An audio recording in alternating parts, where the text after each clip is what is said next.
Magandang umaga po muli sa bawat isa sa atin. Sa umagang ito ay ihanda natin yung ating sarili para sa mensahe na nais kong ipabot sa atin ng ating Panginoon. Ang ating pag-uusapan ngayon ay connected doon sa isa sa masasabi nating aral mula sa katotohanan ng salita ng Diyos. Ang pag-uusapan nun natin ay yung panganib sa ating kawalang pagpapasakop doon sa utos ng ating Panginoon.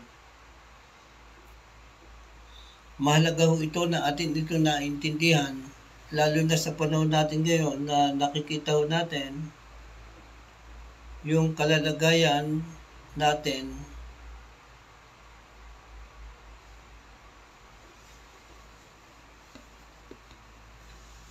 sa mundang ito na pansamantala ho nating tahanan. Kaya ang ating Panginoon ay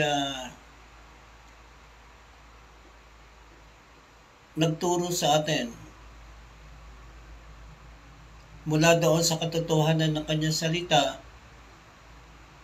para sa bawat mga desisyon natin na atin ng mga ginagawa ay makapagdidesisyon tayo ng naayon doon sa kalooban ng ating Ama na nasa langit. Kaya kung aaralin nun natin yung kasaysayan ng unang tao, matapos itong likain ng Diyos ayon sa kanyang larawan at wangis, ang ating Panginoon ho ay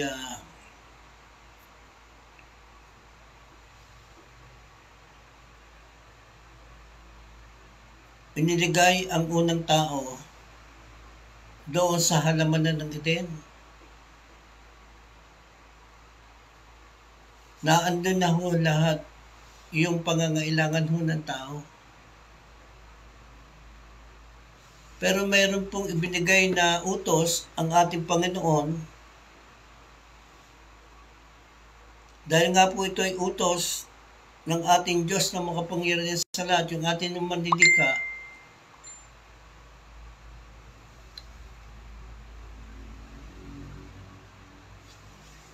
ay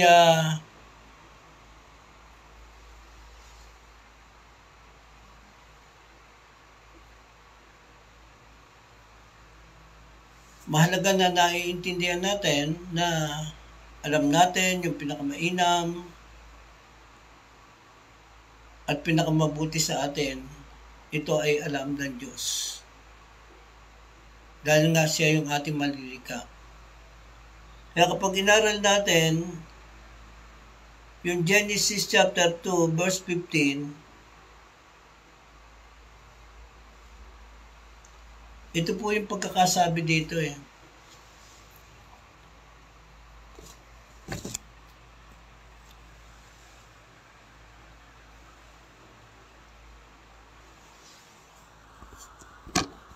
At nawa naintindihan nun natin ito.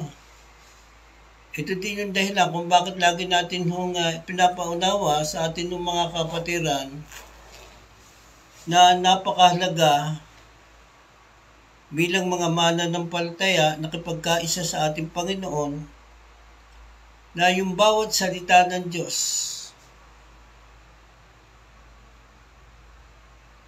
na ating narinig o naituro sa atin ay hindi lamang natin ito pinapakinggan, kundi ito ay ating ipinapamuhay. Kaya sabi dito sa Genesis chapter 2 verse 15, ito po yung kaganapan. After na likain ang unang tao ayon sa larawan at wangis ng Diyos, tayo po yung binigyan ng kapamahalaan. Kasi special nga ho tayo sa ating Panginoon. Ito po yung sinabi dito. Iniligay ng Panginoong Yahweh ang tao sa halamanan ng Eden upang ito'y pagyamanin at pangalagaan. Sinabi niya sa tao, makakain mo ang alinmang bungang kahoy sa halamanan, maliban sa bunga ng punong kahoy na nagbibigay ng kaalaman tungkol sa mabuti at masama. Huwag na huwag mong kakainin ang bungang iyon sapagkat sa araw na kainin mo iyon ay mamamatay ka. Ito yung command ng ating dakilang manlilika na nakakaalam ng pinakamainam at pinakamabuti sa bawat isa sa atin.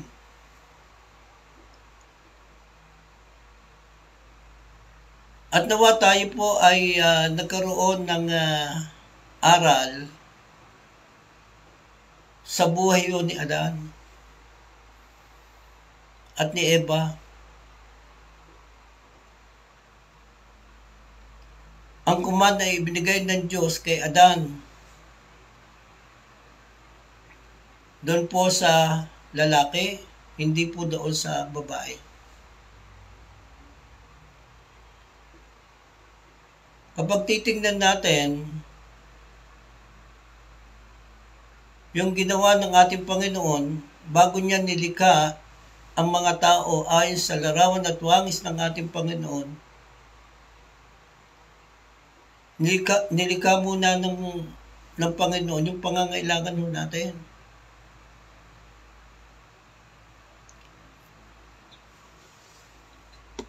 Lahat to ng pangangailangan natin. Meron lang ibinigay na tagubilin ng ating Panginoon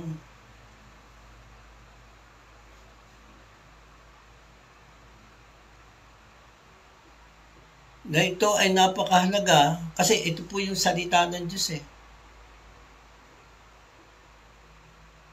na hindi natin ito binabiolate. Kasi ito po yung pagkakasabi ng Panginoon. Uulitin ko uli. Kaya nga po special ho yung pagkakalikha ho sa ating mga tao. Ang sabi ho dito, iniligay ng Panginoong Yahweh ang tao sa halamanan ng Eden upang ito'y pagyamanin at pangalagaan. Kaya tayo inilagay doon sa halamanan ng Eden, yung unang tao, upang ito'y pagyamanin at pangalagaan.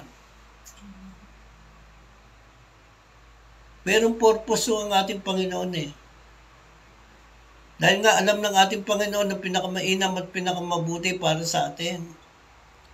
He is perfect God. Hindi ho nagkamali ang ating Panginoon. Lumikha siya ng lalaki at babae. Wala po kabilang dun yung third sex. Sorry to say, wala po. Kaya hindi natin masasabing unfair ng ating Panginoon. Ang bunga at dahilan kung bakit naranasan natin, kung bakit maraming ganitong uri ng kalalagayan ng tao, bagamat tayo ay nahahabag doon sa kanilang kalalagayan, kasi ang feeling nila ay yung nawawalan sila ng karapatan. Pero ang totoo, kami personally, bilang mga lingkod ng Diyos, ay hindi mo kami galit sa inyo. Mahal nga namin kayo Pwedeng ito'y dumali pa Hanggat tayo ay nananatili doon sa tinatawag nating pagsuway sa Diyos. At bahagi doon sa pagsuway natin sa Diyos, yung maling pagsamba natin. Kaya ang ginagawa namin, mga under-shepherd ng ating Panginoon, lalo na sa ating kapanahonan ngayon, maging dito sa ating bansang Pilipinas, na kilala tayong Kristiyanong bansa, pero yung way ng ating pamamaraan ng pagsamba sa Diyos, mali. Kung atin nung itong titingnan, mula daw sa katotohanan ng salita ng Diyos, ang turo sa atin ng ating Panginoon mismo, ang sabi ng ating Panginoon, ang Diyos ay espiritu, kaya dapat natin siyang sambahin sa espiritu at katotohanan. Ito yung uri ng pagsamba na kalugod-lugod doon sa ating Ama na nasa langit. Pero kapag mali ang pagsamba, alam mo nga ho ito karamihan ng mga tagapanguna ngayon, lalo na kung ang ginagamit natin sa ating pamamaraan na ating itinuturo doon sa ating mga pinangungunahan ay salita ng Diyos. Kaya sabi dito ng ating Panginoon, tingnan niyo ho, titingnan natin paano nangyari yung unsubmission. Paano nangyari yung parusa ng Diyos doon sa unang tao na sinuway yung utos ng ating Panginoon kasi konektado pa rin ito ngayon. Kaya mayroong panganib ho, yung tinatawag nating pagsuway doon sa utos ng Diyos. Sabi dito, sinabi niya, sa tao makakain mo ang alinmang bungang kahoy sa halamanan, maliban sa bunga ng punong kahoy na nagbibigay ng kaalaman tungkol sa mabuti at masama. Wag na wag mong kakainin ang bungang iyon sapagkat sa araw na kainin mo iyon ay mamamatay ka. Hindi ito naintindihang malinaw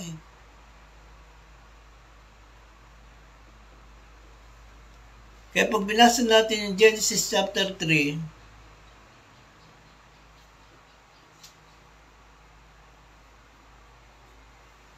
dito ho,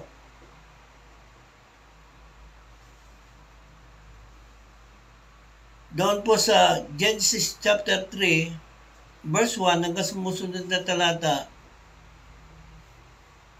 si Satanas, yung matandang ahas na sinabi sa pahayag, ito yung nangyari kung bakit makikita natin na panganib pala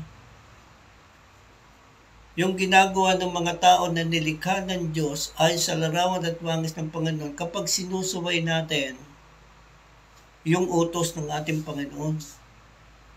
Kaya sabi dito, tingnan niyo ha, ang ahas ang pinakatuso sa lahat ng hayop na nilikha ng Panginoong Yahweh.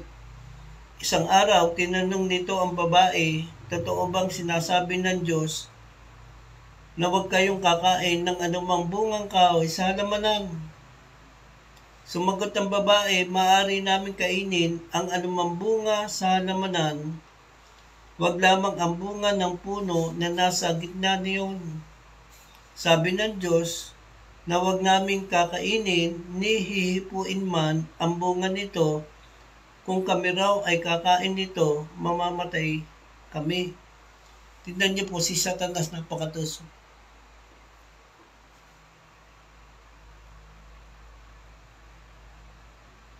Ang inuna niya, nalinlangin ay yung babae.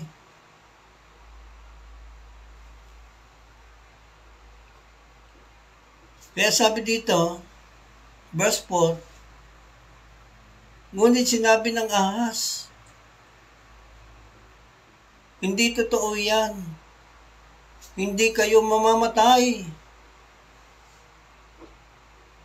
Pag inaral natin ito yung naging kasalanan ni Satanas at ng mga 1/3 of angel na nagrebelde sa Diyos. Ang submission sa Diyos. Ito ding sinabing ito na matandang ahas na walang iba kundi yung Diablo, si Satanas. Ito din yung dahilan kung bakit sila ay pinarusahan ng Diyos. Dahil sila ay nagrebelde sa Diyos. Nalagay sa kanilang kaisipan na pwede nilang pantayan ang Diyos at angatan pa ang Diyos.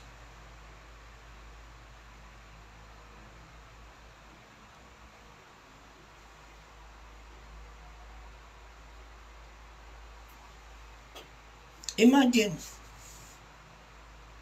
Kaya napakalaga na alam natin itong mga mananampalataya kasi tayo po yung magpapaunawa sa tao.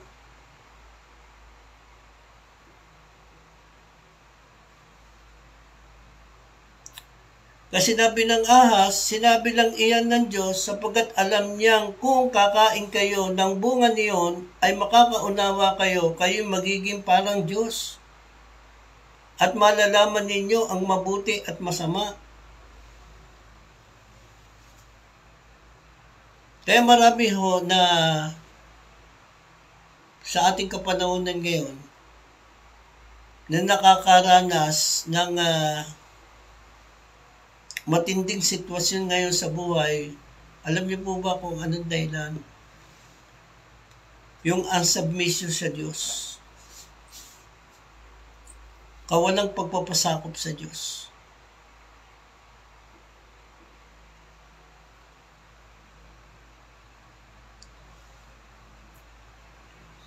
Kaya po yung ating Panginoon, kung tayo po ay mga Kristiyano o mananampalataya, ang ating Panginoon ho ay nagdidisiplina. Sa mga panahon na tayo po ay sumasalungat sa kalooban ng Diyos, katulad din ng mga naunang mga man of God, tulad ni Abraham, tulad ni Isaac, tulad ni Jacob. Sila po hindi yung mga perpekto. Even tayo sa ating kapanahonan ngayon. Hindi tayo mga perpekto. Alam ng Diyos na ang tao na nilikha niya ayon sa kanyang larawan at wangis, tayo po ay mayroong kahinaan.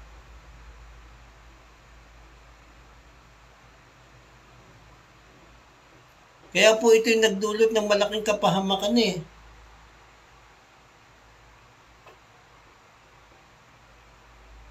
Kasi itong kasalanan ito ay dumaloy.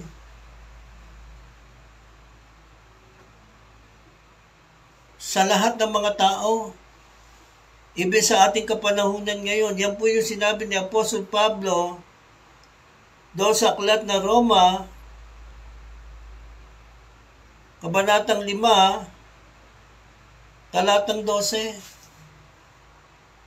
Ipinaunawa yan ni Apostol Pablo para mabigyan tayo ng paalala kung ano yung nagiging bunga ng kasalanan ng isang tao. Ang sabi dito, verse 12, ang kasalanan ay pumasok sa sanlibutan sa pamamagitan ng isang tao. At ang kamatayan ay pumasok sa pamamagitan ng kasalanan. Dahil dito, lumaganap ang kamatayan sa lahat ng tao dahil ang lahat ay nagkasala. Yan po yung likas ng itong kalikasan natin bilang tao. Ang dami ho ngayon na andun sa Hades.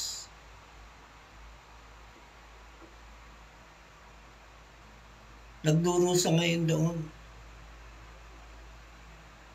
because of unsubmission.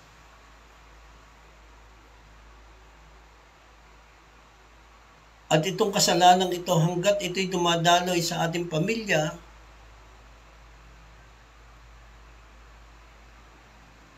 hanggat hindi tayo nagpapakumbaba sa Diyos, hindi natin kinikilala kung sino ang ating Panginoon, may 2,000 taon na nakakaraan, siya ay naparito sa sangkatauhan upang ganapin yung kanyang pangako doon sa kanyang mga kababayan, maging sa atin ng mga tao na nilikha ng Diyos ayon sa kanyang larawan at wangis. Dumadaloy po ito. Kaya napakapalad doon natin. Dahil ang ating Panginoon, yung napakalagang mission niya dito sa lupa,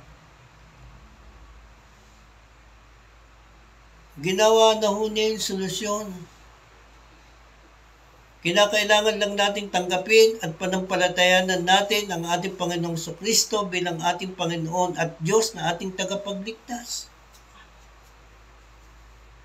Di po ba napakasimple lamang po yung kaligtasan eh. Kung talagang titingnan nun natin yung kwento ng Biblia, kasi katotohanan po ito. Kaya lagi natin ipinapaalala daw sa mga tao, huwag tayong mamamatay na tayo namumuhay sa kasalanan. Huwag tayong mamamatay na wala tayong tamang relasyon sa Diyos at hindi natin kinikilala yung ginawa ng ating Panginoon doon sa cross.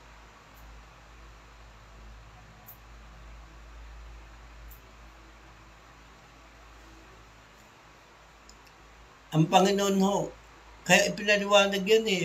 Roma chapter 5 din ho eh. Kung yung kasalanan ng unang Adan, si Adan na ho yung kinakausap dito.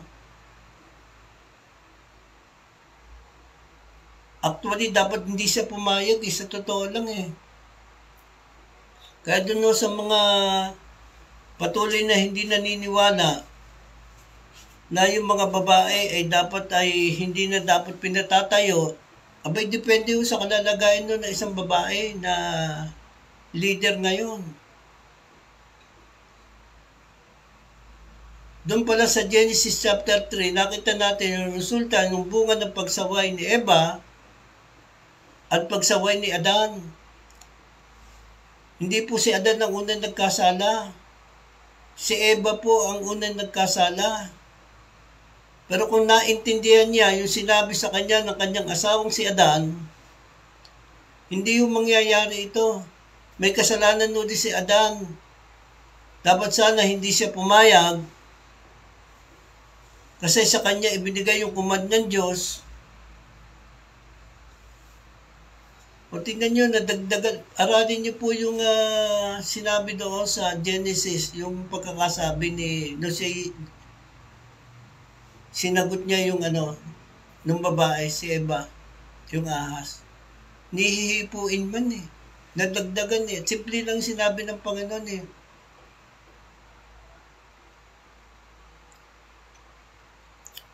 Huwag kakainin. Yung bunga ng punong kahoy ng pagkaalam ng mabuti at masama.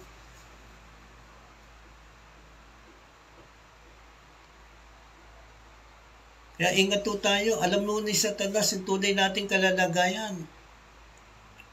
Bagamat hindi siya omniscient God, omnipresent God, sa cellphone no, binabantayan din tayo. Alam ng Diablo yung atin ng mga kinahuhumalingan. Yung lagi nating sinusundan. Yung profile natin, alam din niya eh. Pangalan natin. Pero hindi siya omnipresent God, hindi siya omniscient God, kaya napakapalad doon natin eh.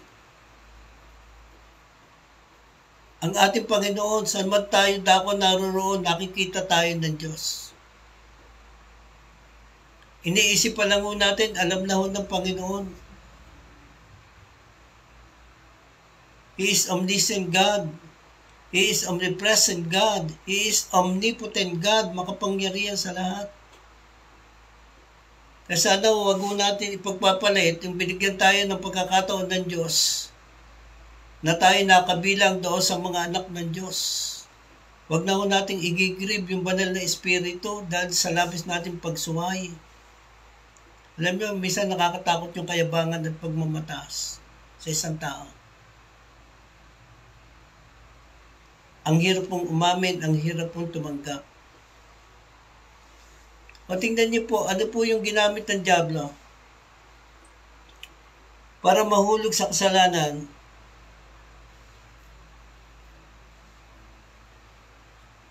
Yung unang tao, matalino si Satanas tuso. Pero lagi ho natin tatandaan, mas higit na marunong at matalino ang Diyos.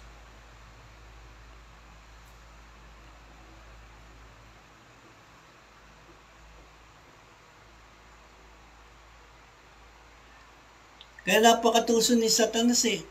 Pinabubulaanan niya yung may likha ng langit at lupa at nakakaalam ng pinakamabuti at pinakamainam sa atin dahil siya ay perfect God. Pinabubulaanan niya eh. Kaya hanggang ngayon, ang dami pa rin mga tao, even na mga yung nagsasabing sila'y mananampalataya,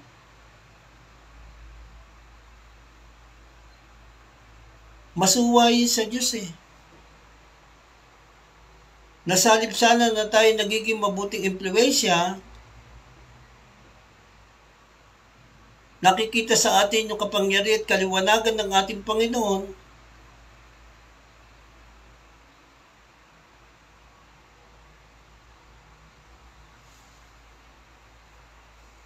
minsan ho, yung ugali ng dyablo,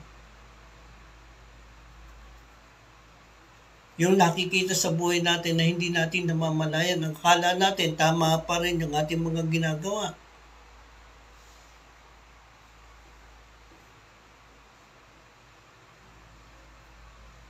Kaya po lagi natin sinasabi, ang Diyos natin perfect. Perfect creator natin.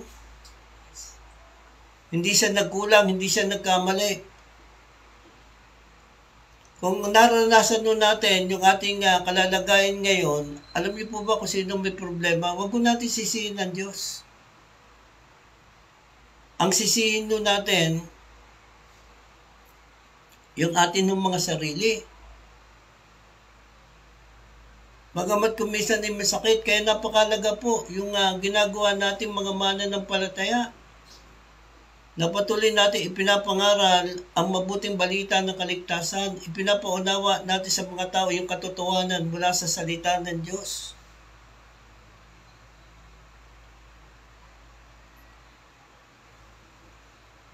Ito po yung pinanghahawakan natin. Dapat strong ho yung pananampalataya ng isang under shepherd ng ating Panginoon. Ano man yung atin nung kinakaharap na i-allow ng Diyos sa atin, na maranasan natin, ano man yung mga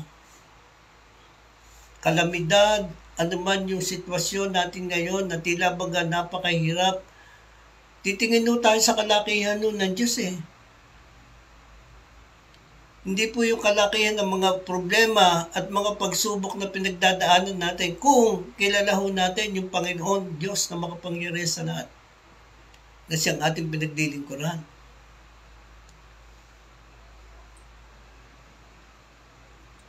Ano pong nangyari? Tingnan nun natin yung disimuti sa ating panahon ngayon eh. Ang sabi dito, verse 6, Genesis, kabanatang 3, talatang 6, ang punong kahoy ay napakaganda sa paningin ng babae at sa palagay niya ay masarap ang bunga nito. Naisip din niya na kahanga-hanga ang maging marunong, kaya't pumitas siya ng bunga at kumain nito. Binigyan niya ang kanyang asawa at kumain din ito.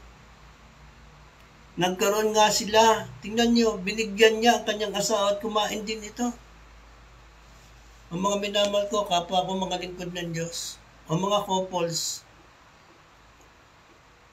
meron turo ang ating Panginoon eh.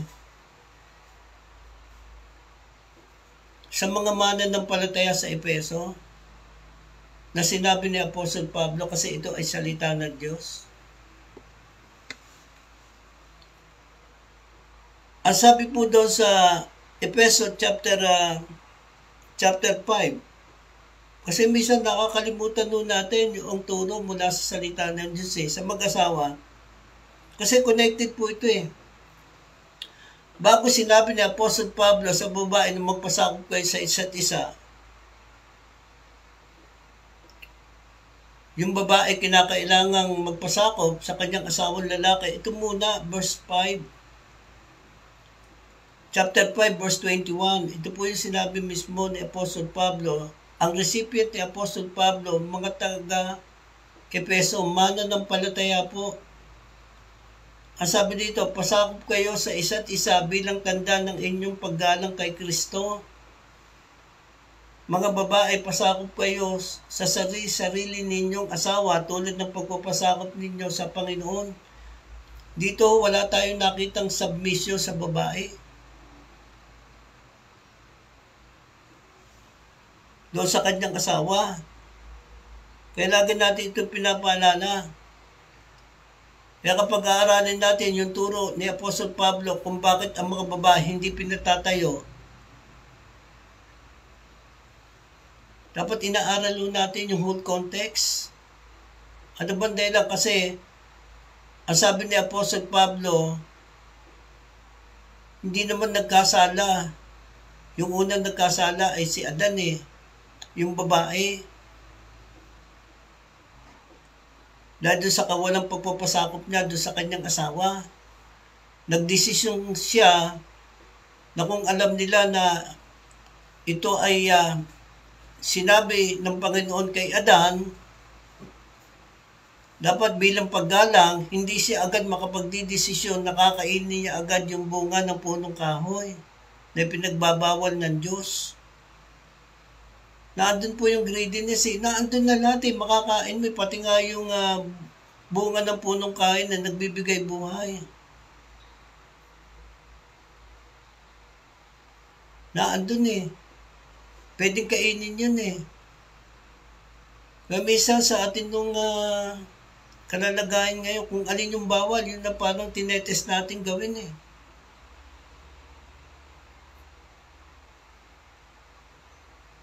Bawal magputol ng mga puno sa kabundukan kasi ito yung nagpuprotect daw sa atin ng mga lupa sa kabundukan para ito hindi gumuho. Because of greediness Wala na ho tayong takot minsan. Ang dami na ho yung namamatay, ang dami na nabibiktima. At kung tayo mismo ay nasa lugar na yon, tayo na po yung hindi papayag Kasi lalo na kung alam natin na marami ng trahedya na naranasan natin, bunga, minsan ng atin nung pagsalungat doon sa kalooban ng Panginoon.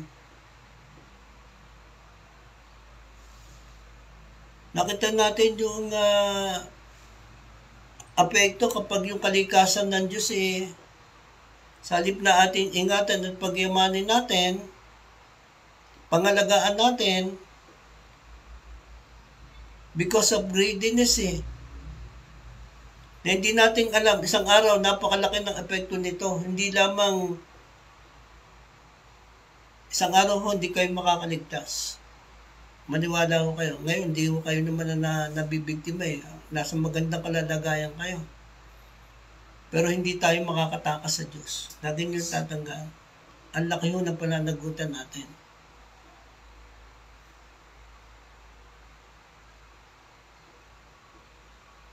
Yan po yung dahilan. Kaya mayroong panganib, ang laki ng panganib, bunga ng pagsuway. Ito nadama, ibig yung sangkatauhan Ibig sa ating kapanahonan ngayon Salamat na lang, ang Diyos ay Diyos ng pag-ibig. Itutuloy ho natin itong message na ito. Salamat na lang, ang Diyos ay Diyos ng pag-ibig. Salamat na lang, ang Diyos ay tapat daw sa kanyang mga pangako. Ito po yung lagi kong pinapaalala sa inyo. Kung ang tingin nyo sa amin ng mga under-shepherd ng ating Panginoon na patuloy na nangangaral ng salita ng Diyos, nagpapaalala sa atin yung nagiging bunga ng kasalanan na ating ginagawa. Kaya lagi tayong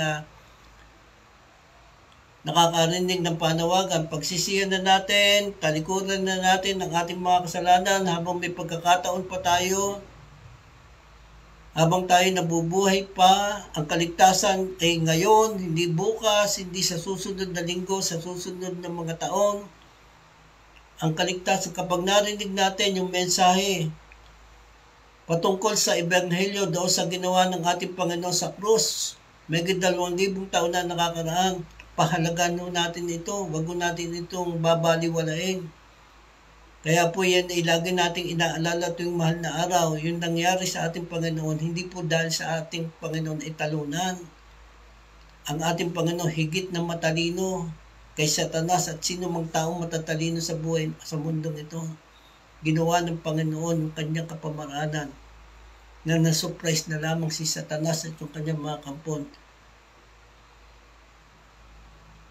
Ipinahiya niya, ipinarada niya sa kahiyan yung mga kampon ng kadiliman.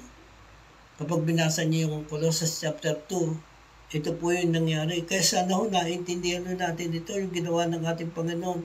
At tayo mga mananampalataya, napakalaga ng ating tungkulin ngayon. Walang iba na magpapaalala sa mga tao para maintindihan nila yung katotohanan ng salita ng Diyos. The only Savior is no other than the Lord Jesus Christ. Hindi po reliyon, hindi po parami ng kaanib, hindi po paggawa ng mabuti, kundi ang kaligtasan po ay sa pamamagitan ng ating Panginoong Kristo. Kailangan nating pagsisihan, talikuran natin ang ating mga kasalanan, tanggapin natin siya at panampalatayanan ng buong puso, hindi po sa pilitan. Ng buong puso bilang ating Diyos at Panginoon na ating tagapagligtas. Yun lamang po, napakasimple. At kapag kinilala ho natin, tama po sinabi ni Apostol Pablo doon sa mga taga-Roma, yung tumawag sa pangalan ng ating Panginoong Hesus, maliligtas. Ganyan din po ang nangyari doon sa isang pusakal na hinatulan ng kamatayan doon sa cross, yung kasama ng ating Panginoon. Yung isa, tinungayo ang ating Panginoon. Yung isa naman, kinilala na silang dalawa'y makasalanan. Ang ating Panginoon walang kasalanan. Kaya sinabi niya, Panginoon, alalahanin mo ko kapag nag-ahari ka na. Noong din, pinakita ng ating Panginoon. Ganun lang pala kasimple yung kaligtasan eh. Hindi na kinakailangan tayong dumaan doon sa proseso. Ngayon, after tayo maligtas, dahil naintindihan natin tayo ang kinumad ng Diyos para maipangaral natin ng mabuting balita ng kaligtasan, kapag wala tayong alam sa salita ng Diyos, hindi tayo na-disciple. Kaya bahagi po yung pagdi-disciple. Bahagi po yan sa mga mananampalataya. Lahat dapat dumadaan sa pagdi-disciple. Lalo na ngayon, na ang dami yung mga false prophet, false teacher na lumaganap na dating kasamahan natin. Na ngayon ay namumuhay sa laman. E paano kung yung pinangungunahan natin, namumuhay pa rin sa laman? Dahil doon sa pagsuway natin sa Diyos. Kawawa ho yung atin yung pinangungunahan. Kung yung tagapanguna natin, bulag din spiritually, paano tayo makapag-i-encourage sa mga tao na magsisi na, talikuran na yung ating mga kasalanan, kung tayo mismo namumuhay pa rin tayo sa kasalanan?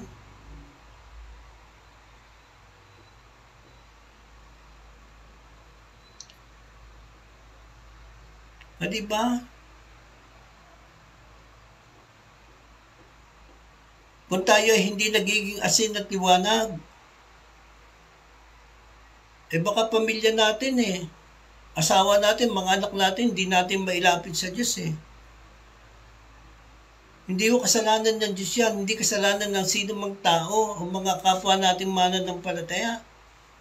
Tanungin natin yung sarili natin. Kapatid, kung ito yung maririnig mo, ang Diyos naman, Diyos na mahabagin Subukan natin na tayo matutong magpakumbaba. Matuto tayong umamin at tumanggap daw sa mga kasalanan nating ginawa. Kung may kasalanan tayo sa ating kapatner sa buhay, may kasalanan tayo sa ating mga anak, kahit tayong magulang, hindi nakakahiya tayong humingi ng tawad. Hindi po kawalan yun. Naalala ko yung mga Pariseo, yung mga dalubhasa sa kautusan Minsan napakayabang Hindi kinalugdan ng Diyos Panginoon, nangangaral po kami na nagbabayad po kami nagbibigay po kami ng ikapo, nananalangin po kami. Pero isang publikano hindi makatingin sa Diyos. Hindi makatingin sa langit. Dinadagukan yung dibdib kasi alam niya siya yung makasalanan. Marunong umamin at tumanggap. Pero ngayon, ang daming mga leader pa man din na itinuturing. Imagine kung ganyan ang uri ng leader. Baka yung pamilya natin, mga anak natin, di natin kayang panguna at akayin sa tama eh.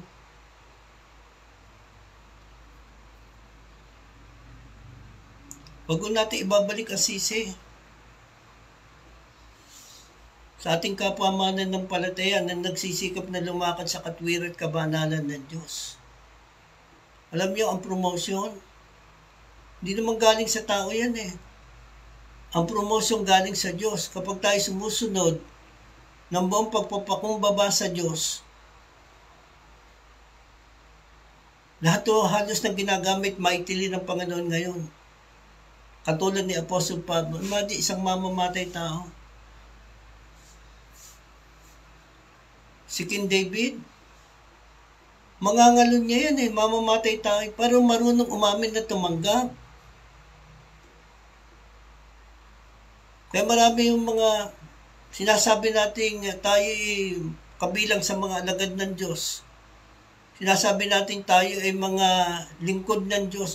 May titulo pa nga tayo eh, na sinasabi natin eh. At tayo na ayaw na hindi mababanggit yung title na meron tayo.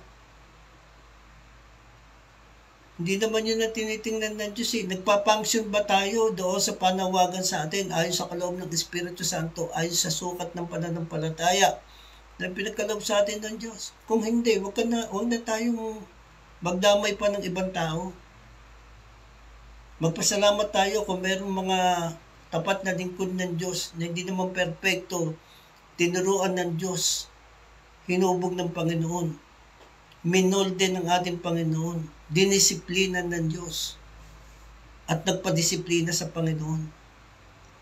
Huwag na tayong hahatak pababa. Ang dami yung ganyan ngayong mga sinasabing mga Kristiyano, mga mananampalataya. Ipanalangin na, magpanalangin na lang tayo sa isa't isa. Magtulungan tayo sa isa't isa. Hayaan natin ang mag-promote sa atin ay ang Diyos.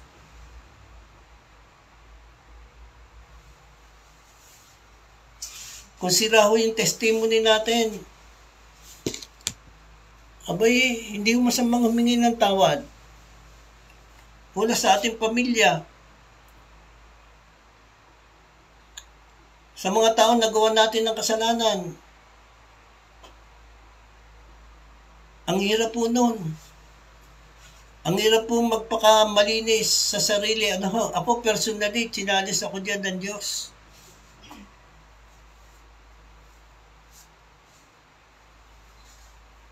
Wala naman nung perfecto eh. Ang hirap mong magbanal-banalan eh. Parang itinuturing natin tayo mas malago, mas malalim kaysa iba. No. Ang tunay na lingkod ng Diyos, alam natin, kaya lang tayo nakakatayo. Kaya lang tayo ginagamit ngayon dahil sa biyaya at habag ng Panginoon. Wala tayong dapat pagmalaki. Kung meron tayong pagmamalaki, abay walang iba kundi yung Panginoon na siyang dahilan kung bakit tayo ay nasa ganitong kalalagayan ngayon.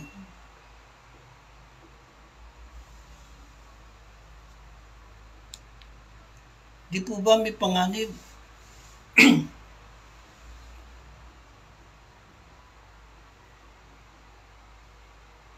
Lalo na sa ating mananampalataya na binigyan tayo ng pagkakataon ng Diyos. Na dapat sana tayo inaasahan ng Diyos na maging asin at liwanag. Yung sasabihin ng mga tao, mga nakakasalamuha, ay kilala ko itong taong ito eh, dati itong makasalanan eh. Pero ngayon binago ng Diyos. Paano kung walang nangyayaring transformation sa buhay natin, bunga ng ating pagsunod sa Diyos? Paano kung ang nakikita pa rin natin hanggang ngayon, kung kailan tayo tumatanda, lalo tayong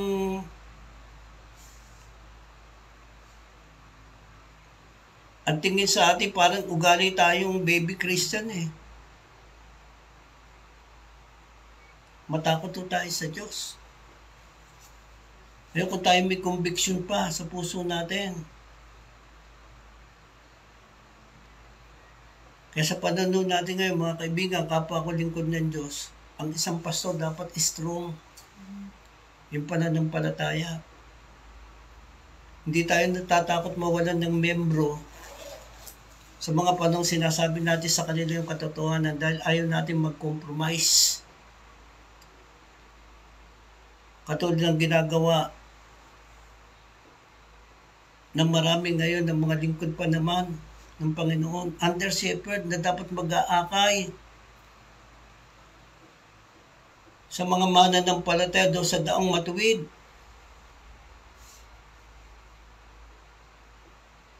Mag-aakay sa kabanalan ng Panginoon. Magtuturo sa kanila ng katotohanan at tama para sila makalaya doon sa mga maling ginagawa. Abay, ingat po tayo. At tama po yung sinabi ng ating Panginoon in the last day. Paglaganap ng kasamaan, bago tayong magtataka, kapwa natin kilalang Kristiyano, siya magkakalulo sa atin, siya yung magtatakbil sa atin. Kaya ang Diyos galit sa taong sinungaling, galit ang Panginoon sa mga duwag at taksil. Sinabi mo yun sa Revelation chapter 21 verse 8. Nakakatakot po yan. Ibig sa ating mga mananampalataya. Nakilalang tayong tagasunod ng Panginoon pero yung life natin sa lungat doon sa kalooban ng Diyos. Yung bunga sana ng mabuting puno, yung Diyos na makapangyarihan sa lahat. Nakikita ho dapat yung katangian na mayroon ng Panginoon sa buhay ng bawat isa sa atin. Mga minamahal ko, tutuloy na lang natin ito, no? Kasi ito po yung napakalagang pinag-uusapan ngayon. Kaya wag tayong magtataka kahit tayong mga Kristiyano na, sabihin natin tayo leader pa sa isang lokal na iglesia. Pero kapag yung life natin sa lungat, doon sa kalooban ng Diyos, bunga ng ating pagsuway sa Diyos, ay huwag tayong mabibigla kung bakit minsan naranasan ng mga Kristiyano ay hindi dapat natin naranasan kung tayo talaga ay magpapasakop sa Diyos, magpapakumbaba, matuto tayong umamin at tumanggap to sa ating mga kasalanan, mabigyan pa rin tayo ng Diyos ng tsansa kasi ang Diyos ay Diyos ng mabagin. Ang Diyos ay Diyos ng pag-ibig. Kapag nakita sa atin yung seryoso, nandat na tayong magpakumbaba, umamin, tumanggap sa ating mga kasalanan. At tayo handang sumunod sa Diyos. Handa natin itakwil yung ating sarili. Handa natin pasanin yung cross. Handa tayo sumunod sa Diyos. At ito po yung pinakamainam ngayon at pinakamabuti. Yung submission natin sa Diyos, yung commitment natin sa Diyos, hindi po tayo lugi. Napakapalit pa din ng ating pamilya. Kung ito ay ating ipinapaunawa sa ating mga anak, kung tayo may mga apo na sa ating mga apo, putulin na natin ho yung bunga ng ating mga kasalanan na ating ginagawa, bunga ng ating pagsalungat doon sa kalooban ng ating Panginoon. Maraming salamat po. To God be all the glory. I love you and God bless you all. Mabuhay po tayong lahat.